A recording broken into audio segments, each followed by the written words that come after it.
las profecías y la Biblia. Ese fue el tema que Alex me dio y voy a necesitar agua porque es un tema difícil este de las profecías y la Biblia. Y de entrada podemos decir que evidentemente la Biblia es un libro que contiene mucha profecía, una gran cantidad de profecía. De toda la profecía que está escrita en la Biblia, muchas profecías se cumplió ya en los tiempos bíblicos. Es decir, hay un profeta que en un libro dice algo y más adelante se ve el cumplimiento de esa profecía. Por ejemplo, no sé si recuerdas que se dice que Abraham sería padre de multitudes. Y esa es una profecía, algo que Dios le dice y se cumple.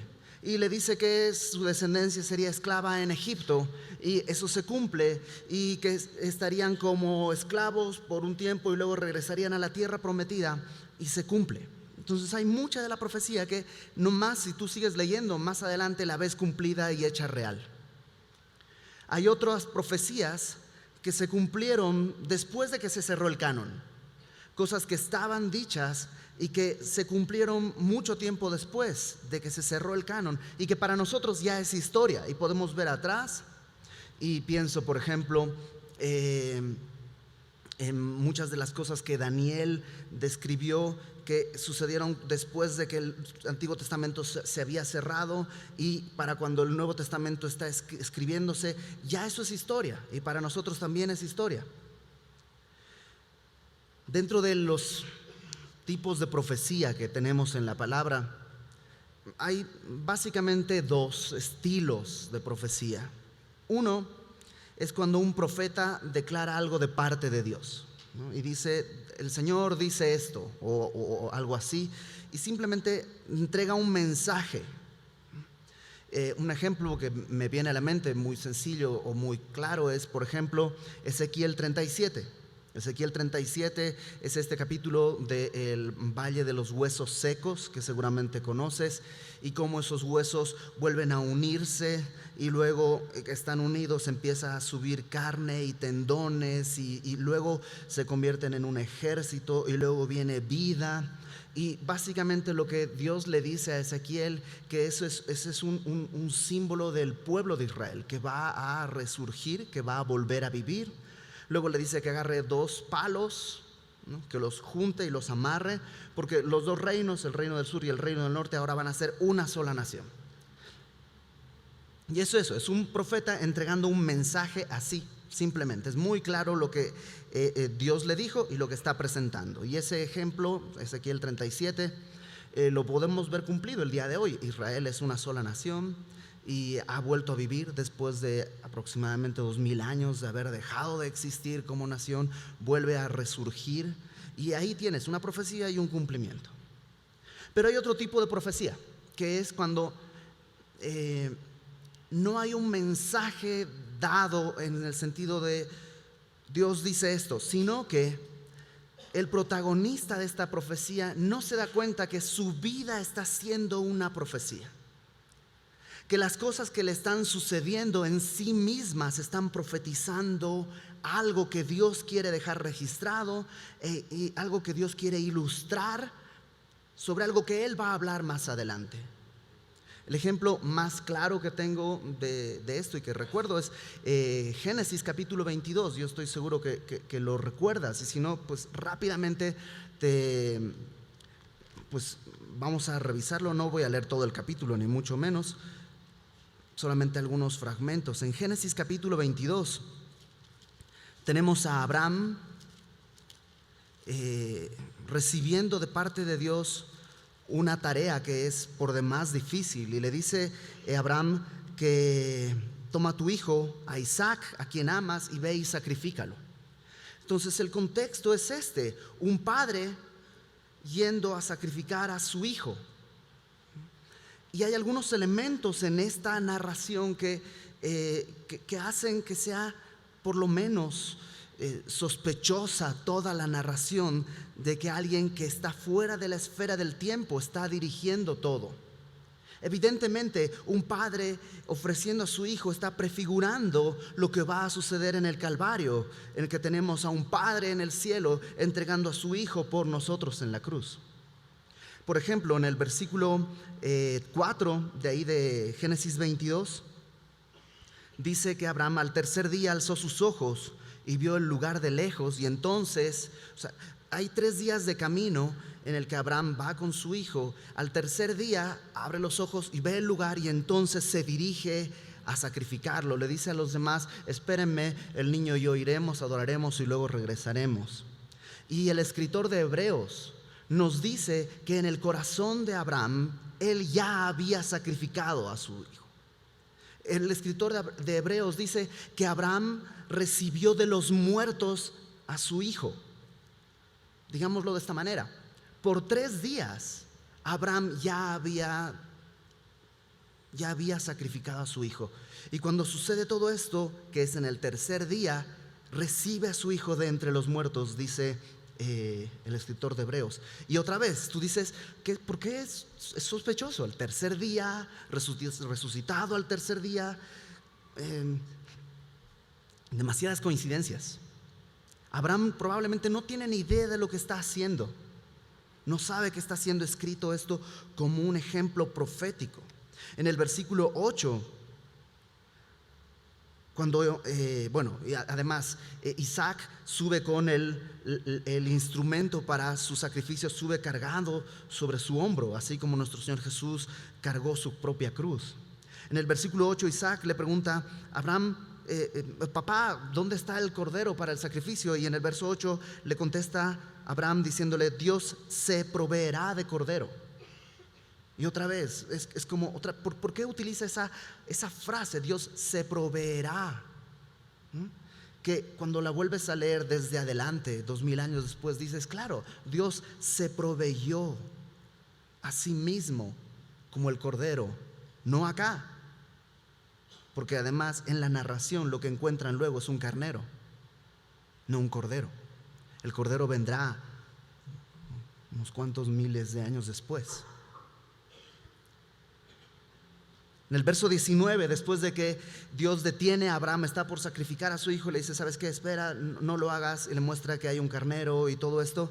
En el verso 19 de Génesis 22 dice: volvió Abraham a sus siervos y se levantaron y fueron juntos a Berseba, y habitó Abraham en Berseba.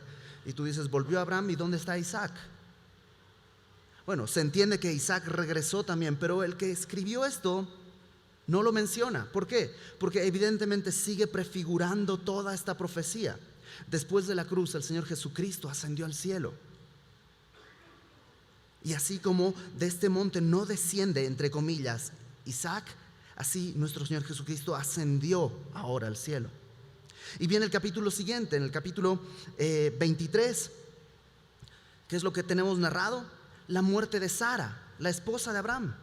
Y otra vez es como muy sospechoso. Después de esta escena que prefigura la muerte, la resurrección de Jesucristo, la ascensión de Jesucristo, lo que viene es la muerte de la esposa del Padre. En la Biblia, la esposa de Dios es Israel. Después de la crucifixión, después de la resurrección, Israel desaparece. La esposa del Padre, digámoslo así, muere. Y Sara muere. ¿No es sospechosa la narración? ¿No parece como que la hizo alguien que tenía demasiada información de lo que iba a suceder? Y en el capítulo siguiente, en el capítulo 24, el evento que sigue es que el padre envía a un siervo a buscar la esposa a su hijo. Y es el padre, una vez más, preocupado por la esposa de... ¿Quién es el hijo? Jesucristo. El siervo, que si es el mismo que en el capítulo 15, es Eliezer, que quiere decir el ayudador. Es el Padre enviando el Espíritu Santo para conseguir la esposa para el hijo. Y otra vez, en el capítulo 24 lo puedes leer y hay muchas señales ahí extrañas. Por ejemplo, aparecen 10 camellos, que algunos teólogos dicen, y todo esto es un poco simbólico, dicen 10 camellos. El número 10 siempre representa los 10 mandamientos, la ley y el encuentro de la esposa siempre tiene que ver con la ley, porque yo tengo que reconocer mi condición de pecador ante la palabra para poder conocer a mi Señor, a mi rescatador, a mi esposo. Y se encuentra con estos 10 camellos. Y el siervo, en el versículo 22 de Génesis 24, el siervo entonces le da a la esposa adornos, dones, así como el Espíritu Santo le provee de dones a la esposa de Cristo, a la iglesia. Y luego más adelante hay toda una charla y le dicen a la esposa, ¿quieres ir? Y la esposa dice, sí, quiero ir. Con alguien que no conoce, que nunca ha visto, a un lugar que no sabe, que solo sabe lo que el siervo le ha contado. Y la esposa dice, sí, quiero ir. Y cuando va a encontrarse con él, en el verso 62 y 63, lo que encuentra es que el esposo está orando. Así como nuestro Señor Jesús está orando y está intercediendo por nosotros. Y es también curioso cómo lo narra, porque la esposa está en el camello. Cuando se encuentran, desciende del camello y va con él. ¿Te acuerdas que dijimos que era el camello? Los mandamientos, la ley. Y la ley, dice Pablo, es el ayo que nos lleva a Cristo. Por una vez en Cristo desciendes del camello y vas con él. Otra cosa curiosa, en el verso 64 muestra que el encuentro fue a mitad del camino. Se encuentran y luego van a la casa del esposo. Así como el Señor Jesús un día va a venir por nosotros y nos encontraremos con Él en las nubes, a mitad del camino, en el rapto, delante de Él. Y luego iremos a la morada que Él nos está preparando. Y luego, ¿qué sigue? El capítulo 25. Y en el capítulo 25 lo que tenemos es que después de todo eso, cuando el hijo ya tiene a su esposa, capítulo 25, el padre se vuelve a casar. Y después del rapto y después de la llegada de Jesucristo a la tierra, viene el milenio, el tiempo de los judíos nuevamente. La esposa del padre vuelve a aparecer en la escena. Y ahí están descritos unos hijos de Abraham y Setura, que es esta mujer. Y cada hijo igual, en su nombre tiene algo ahí que tú dices, esto es demasiada coincidencia, demasiado sospechoso. Y lo que te acabo de decir es una escena entre muchas que tiene la Biblia. Y tenemos que darnos cuenta que por lo menos es sospechoso que haya algo tan perfecto en medio de estas páginas de un libro que parece tan común. Ahora,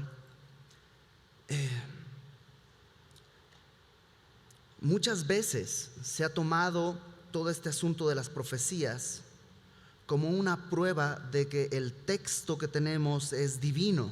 Y creo que sí, en un sentido autentifica, además de todo lo que hemos visto el día de hoy, todas las cosas que hemos visto todo el día, el hecho de que sea así, demasiado sospechoso, nos muestra que alguien quien dirigió la escritura de esto no es como nosotros, proviene de algún lugar que no está sujeto a este tiempo, conoce las cosas antes de que sucedieran.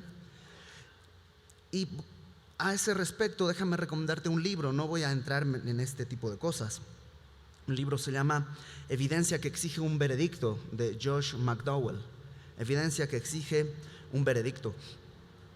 En ese libro el señor McDowell hace una recopilación de, por ejemplo, entre muchas otras cosas, 61 profecías acerca de Jesucristo. 61 profecías acerca del Mesías y cómo Jesús las fue cumpliendo una por una. Y luego qué tanta probabilidad había de que eso pudiera darse. Luego, en el capítulo 11 del libro de Evidencia que exige un veredicto, Josh McDowell hace una lista de ciudades a las que la Biblia entrega una profecía. Por ejemplo, Tiro o Sidón, Tebas, Nínive, Petra, así, varias ciudades. Y te narra primero lo que la Biblia profetiza, luego lo que históricamente sucedió, y luego te hace el balance y te dice, mira, la Biblia dijo esto, esto sucedió. La Biblia dijo esto, esto sucedió. La Biblia dijo esto, esto sucedió. Y hay libros así en la Biblia que tienen una exactitud en cuanto a su profecía, que es tan grande que los detractores de la Biblia lo único que pueden decir es que esos libros se escribieron después de que sucedieron los hechos. Por ejemplo, el libro de Daniel, el capítulo 11 me parece, en el libro de Daniel, es absurdamente perfecto, que los detractores tienen que decir, eso se tuvo que haber escrito después de que sucedieron los hechos. No hay forma humana en que esos se hayan escrito antes. Y tienen razón, no hay forma humana en que esos se haya escrito antes. Pero cuando hablamos de profecía bíblica, realmente hablamos de algo mucho más que información sobre el futuro. La profecía bíblica no es solo información sobre el futuro. Sí, tiene un elemento de futuro, pero el fin no es darnos a conocer los hechos o darnos a conocer datos que van a suceder.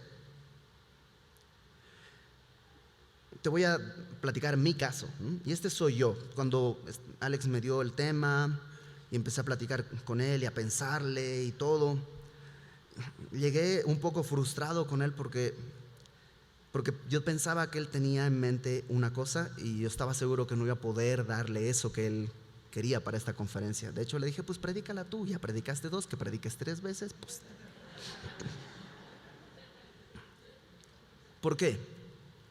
Porque yo pienso cómo pensaba antes y recuerdo cómo pensaba acerca de la Biblia, acerca de las profecías cuando era ateo, cuando no me interesaba el Señor.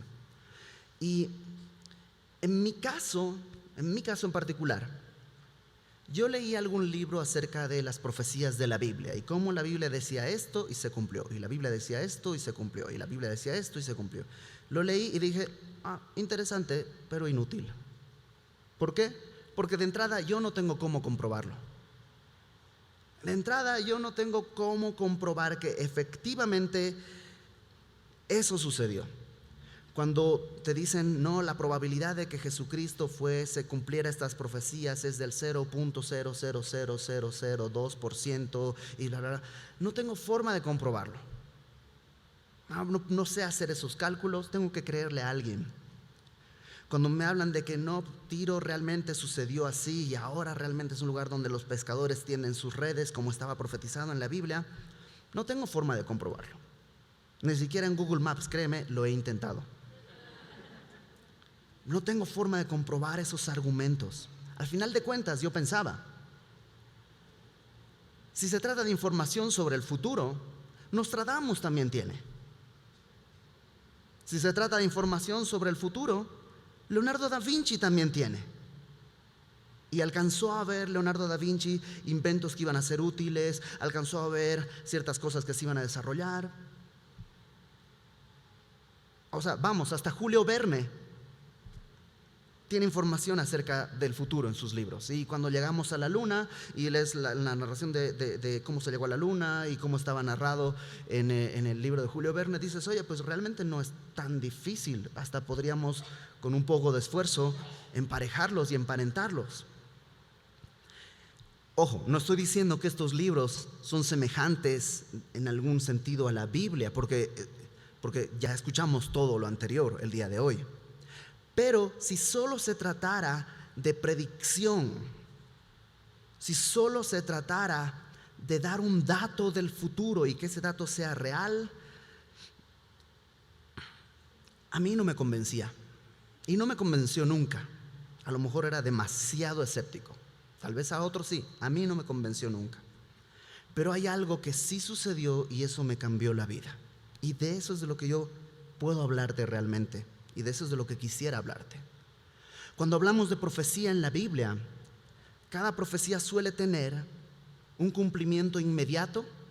Es decir, cuando dice Isaías, los asirios van a venir y van a invadir, está diciendo que los asirios van a venir y van a invadir. Así de sencillo. Un cumplimiento cercano, próximo. Generalmente también hay un cumplimiento lejano, escatológico. ¿Y qué quiere decir escatológico? Del final de los tiempos, ¿no? Que los asirios representan el ejército del anticristo que va a suceder al final de los tiempos y bla, bla, bla, bla, bla, ¿no? Pero hay un tercer punto.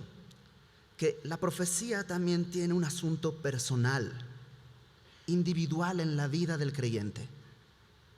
Y esto sin importar ni el momento histórico, ni la situación cultural, ni las circunstancias que rodeen al creyente. Y eso fue lo que me sucedió. Un día yo llegué a Semilla de Mostaza y el pastor Héctor estaba predicando acerca de Marcos capítulo 3. Y me senté a escuchar. Y de pronto todo lo que el pastor Héctor decía de parte de Dios era directamente para mí. No de manera general, no hablaba como los hombres. Yo sabía que estaba hablando acerca de un problema que tenía cargando, una situación que venía clavada en mi alma desde hacía años. Y escuchaba y sabía lo que me estaba diciendo directamente a mí. Y me estaba describiendo y me estaba acusando a mí. Y luego vino la respuesta. Y luego vino el aliento. Y luego vino el consuelo. Y sabía que era para mí. Eso es profecía. Es Dios hablando. Porque el saber qué es lo que va a suceder dentro de 1, 10, 1000 años, realmente no sé qué tan útil pueda ser. El pastor Jaime, en clase en el instituto, solía decir que la profecía no fue dada para que sepamos qué va a suceder, sino para que sepamos qué hacer con mi vida el día de hoy. Y para mí, esa es la comprobación más importante acerca de la profecía. Entonces, si tienes tu Biblia, acompáñame por favor a 1 Corintios, capítulo 14.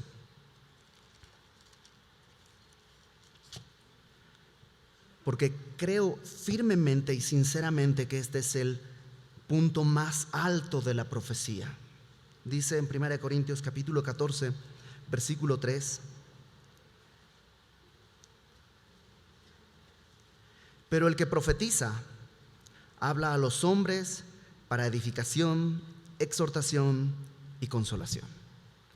Y eso es lo que la profecía hace, que no puede hacer ningún otro libro. La profecía bíblica es la única que puede hacer estas tres cosas: edificar, exhortar y consolar. Cuando tú lees otros libros, puedes edificar tu entendimiento,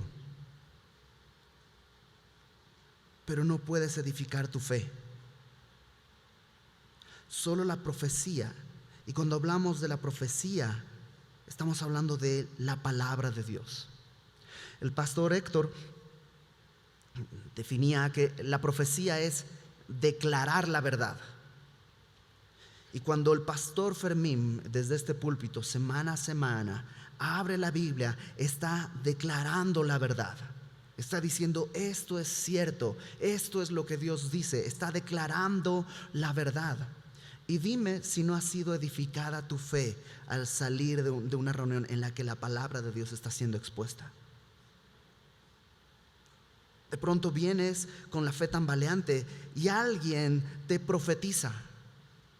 Te dice: ¿te acuerdas lo que dice este pasaje? Y te lo cita, y de pronto tu fe nuevamente ¡fum! Eso es profecía. Eso es profecía. En Hechos, capítulo 20, en el versículo 32, Pablo ahí en Mileto tiene una reunión con los pastores de Éfeso, ahí en la playa en Mileto, y les dice: ahora, hermanos, os encomiendo a Dios y a la palabra de su gracia, que tiene poder para sobreedificaros y daros herencia con todos los santificados. O sea, la palabra de Dios puede edificarnos y darnos esta herencia. Cuando hablamos de profecía bíblica, No estamos hablando de dar datos sobre el futuro y quién va a ser el anticristo y si va a tener un ojo que va a estar herido y si etcétera, etcétera, etcétera. No, porque la verdad es que en condiciones normales, a ti y a mí eso no nos ayuda, no nos afecta, no nos fortalece. Yo tengo problemas económicos, tenemos problemas sociales con los vecinos, con mi carácter, con mis miedos, con mis mañas. Y no me sirve saber el color de ojo del anticristo. Pero cuando vengo a la palabra y alguien profetiza de la palabra, entonces eso, soy edificado. La profecía está dada para edificación. Y en 1 Timoteo capítulo 1,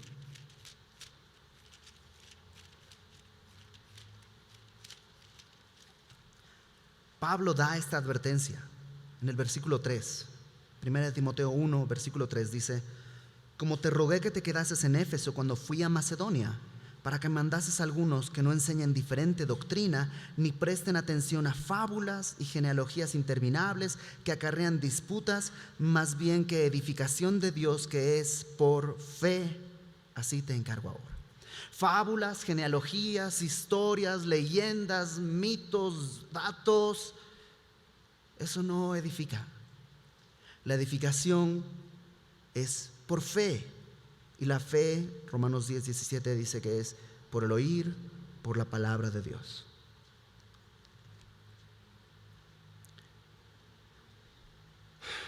En 1 Corintios 14 dice, no solo que la profecía es para edificación, sino también para exhortación. Y exhortar es llamar al lado. A veces pensamos que es como que, ay, me van a exhortar, ¿no? Como sinónimo de me van a regañar. Y no, exhortar no es necesariamente regañar, es llamar al lado. Como cuando de pronto alguien está caído y tú lo llamas a continuar en la carrera. Como cuando alguien se está distrayendo y tú lo llamas para que regrese al camino. Y la profecía es para eso, para exhortar. Una vez más, el pastor Héctor decía, el que exhorta lo que está haciendo es demandando la verdad. ¿Sí? La profecía declara la verdad. Esto es cierto, pero en la exhortación ahora demanda esa verdad. No estás caminando como deberías. No estás viviendo como tendrías que vivir. Y la palabra de Dios es verdad.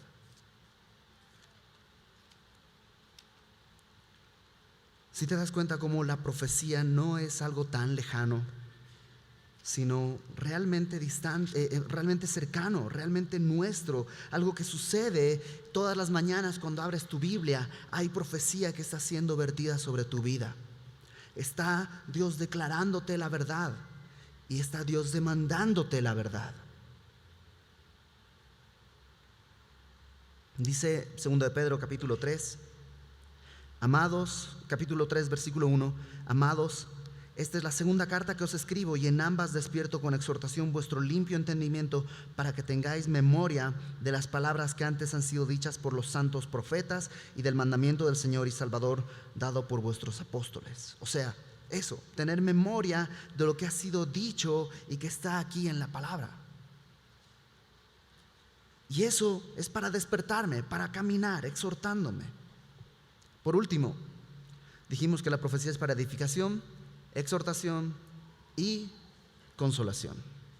Y aquí ni siquiera pude elegir bien un versículo porque está lleno de consolación en la palabra.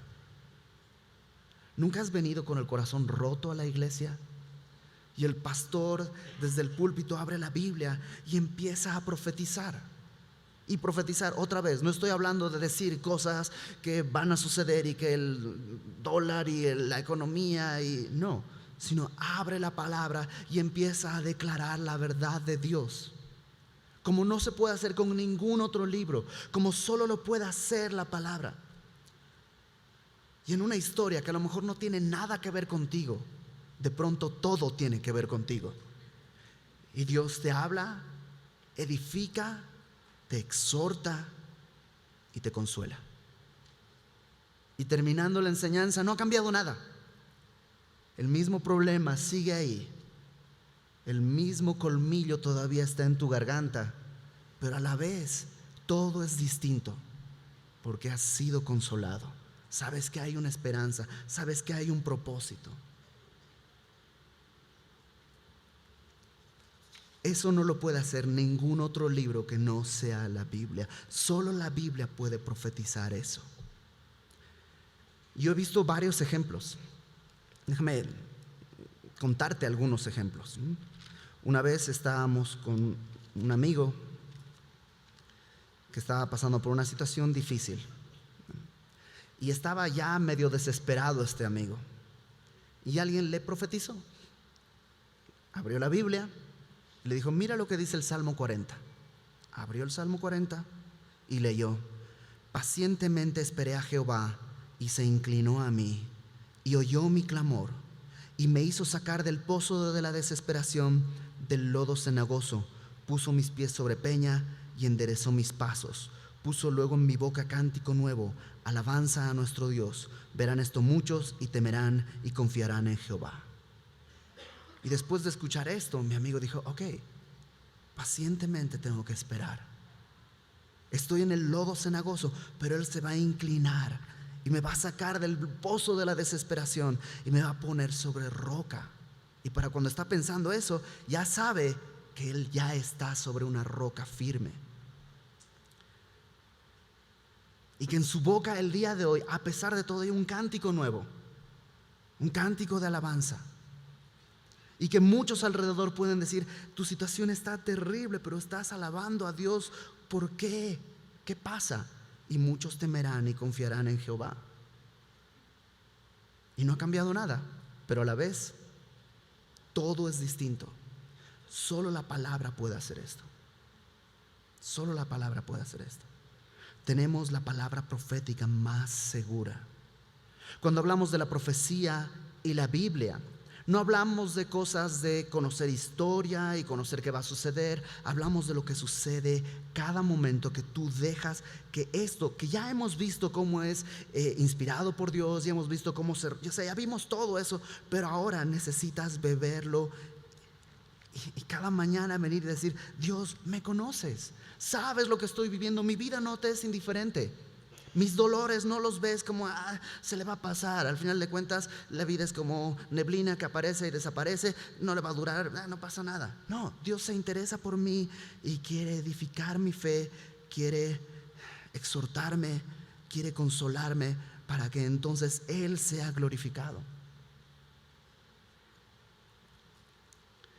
En Apocalipsis capítulo 19 hay una escena en la que Juan está viendo ya para el capítulo 19, ha visto muchas cosas, y de pronto, después de las bodas del Cordero en el cielo y todo, Juan se postra delante de un ángel para adorarle. Y el ángel, Apocalipsis 19 verso 10 dice: yo me postré a sus pies para adorarle al ángel. Y el ángel le dice: mira, no lo hagas, yo soy consiervo tuyo y de tus hermanos que retienen el testimonio de Jesús. Adora a Dios, porque el testimonio de Jesús es el espíritu de la profecía. ¿Sabes qué? La profecía tiene este propósito: dar testimonio de Jesús. Recordar, tener la perspectiva de lo que Jesús dijo, de quién es Él, de quién soy yo. Tendemos a pensar más de nosotros mismos, siempre. Siempre tendemos a pensar más de nosotros mismos. A veces no se nota todavía, pero si esperas un poquito más, la perspectiva que vamos tomando siempre es la nuestra, y tendemos a crecer en nosotros mismos. Pero cuando hay profecía, se me da testimonio de Jesucristo, de quién es Él, su deidad, su gloria, su bondad, su amor, su obra. ¿De quién soy yo comparado con esa deidad, con ese amor? Entonces vuelve la perspectiva a acomodarse. ¿Necesitaré entonces venir a la profecía diariamente? Claro que sí. Déjame terminar con algo que también aprendí en el instituto, también del pastor Jaime Foot. En 1 Timoteo capítulo 1. Y aprender esto realmente en mi mente le abrió la ventana a un pedazo de mi cerebro que nunca había sido iluminado. Porque todos tenemos problemas, todos tenemos batallas, todos tenemos luchas. Y todos queremos buscar la gloria de Dios y todos queremos hacer lo correcto. Y muchas veces somos derrotados y muchas veces somos vilmente derrotados. ¿Cómo poder vivir para el Señor? Primera de Timoteo capítulo 1, en el verso 18, Pablo le dice a Timoteo: este mandamiento, hijo mío, hijo Timoteo, te encargo para que conforme a las profecías que se hicieron antes en cuanto a ti, milites por ellas la buena milicia. Y la palabra milites, ahí en el verso 18, es la palabra estrateuomai. No tengo diapositivas, pero es esa palabra. Y estrateuomai es de donde viene nuestra palabra estrategia. Y la palabra milicia es otra palabra derivada de la misma. Entonces lo que está diciéndole Pablo a Timoteo es: en cuanto a las profecías que se hicieron antes en cuanto a ti, o sea, tomando las profecías que tienes en cuanto a ti, con esas profecías arma tu estrategia para lo que viene. Y tú dices: qué suerte tiene Timoteo que alguien le profetizó cosas que puede tomar. Pero es que la verdad es que la palabra es profecía para nosotros. Y aquí están las estrategias que puedo tomar para cada día. Y puedo cada día armar la estrategia que voy a enfrentar el día de hoy. ¿Con qué estrategia? Conforme a las profecías que fueron escritas en cuanto a mí. Y aquí están. Y por ellas puedo militar la buena milicia y pelear la buena batalla, la de la fe. Yo sé que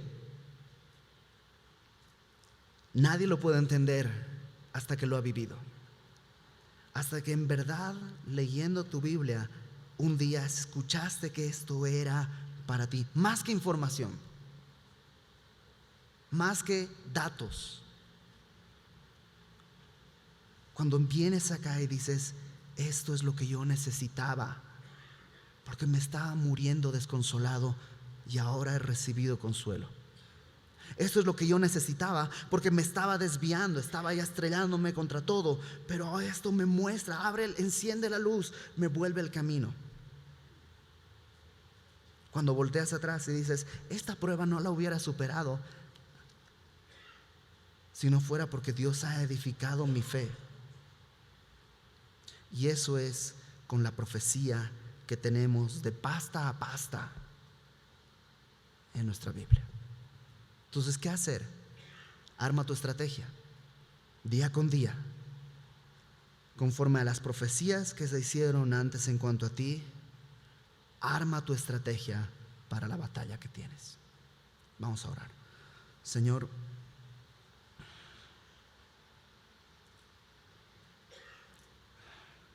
tú hiciste algo maravilloso al dejarnos tu palabra,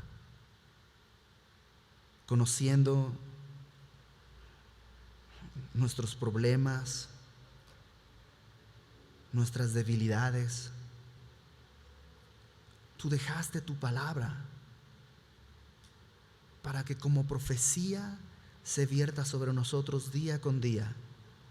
No tanto para saber qué va a suceder, porque al final de cuentas, Señor, eso está en tu mano, sino sobre todo para que el día de hoy podamos vivir edificando nuestra fe, siendo consolados por ti, siendo exhortados por ti. Y gracias porque la dejaste así, Señor, de una manera sencilla, en poesía, en historias, en personas a las que podemos relacionarnos. Gracias porque tu Espíritu Santo puede cobrar vida a estas palabras. Gracias porque nos hablas a cada uno de nosotros como tienes que hablarnos. A veces nos das un coscorrón, a veces nos das un abrazo.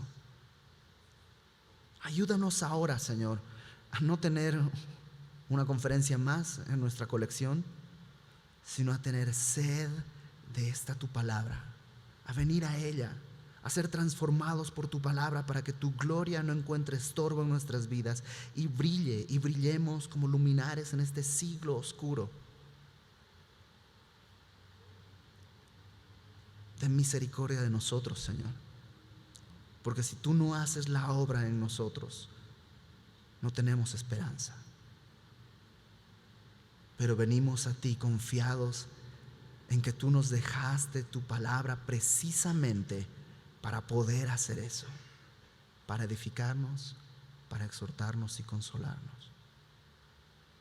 Nos ponemos en tus manos, Señor, que así a ti sea toda gloria, que todo lo que vivimos, lo que hacemos, lo que anhelamos, sea puesto delante de ti y tú hagas lo que quieras, Señor. En el nombre de Jesús. Amén.